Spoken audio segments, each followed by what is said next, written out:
So let's go back as we close this out and look at the question that we asked to end last session. Is your goal to be right and win the argument, or to be Christ-like and lead them to the Lord? Unfortunately, often our entire goal and our whole attitude is to win the argument, to be right. I want to be right. I want everybody to admit that I'm right, but honestly, me winning the argument doesn't really fix anything. But if I lead them to Christ, that fixes everything. So we're not only to put away the wrong, but we are to begin to act on the right, to be kind, to be tender-hearted, forgiving like God did for you, for Christ's sake.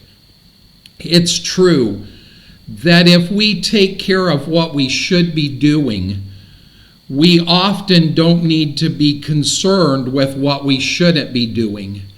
If we're looking at what we should be looking at, we don't have to be worried about looking at what we shouldn't.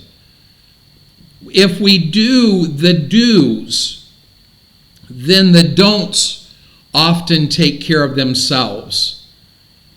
We should be striving to be the type of person that God calls us to be. If you take that to be your desire to be kind and tender-hearted and forgiving of others around you, you won't have to worry about being bitter or wrath or anger or clamor or evil speaking or malice.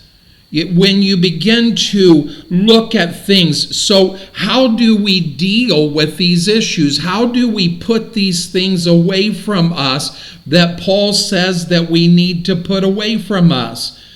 We change the way that we look at things. We become tender-hearted and kind and forgiving. Oh, what an amazing Christian life we can have if we just learn to forgive. I'm not going to look at these things that other people have done to me or said to me.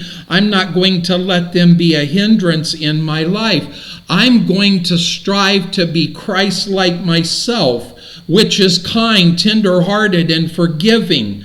And if I'm Christ-like myself, then these things of bitterness and wrath and anger and clamor and evil speaking take care of themselves.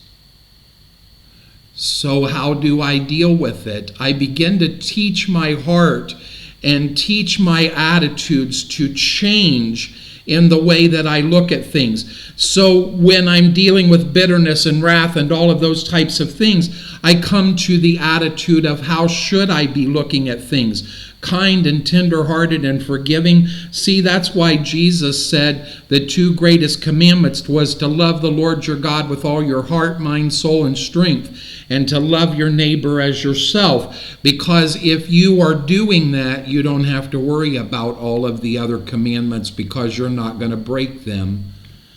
See, God's pretty smart, isn't he?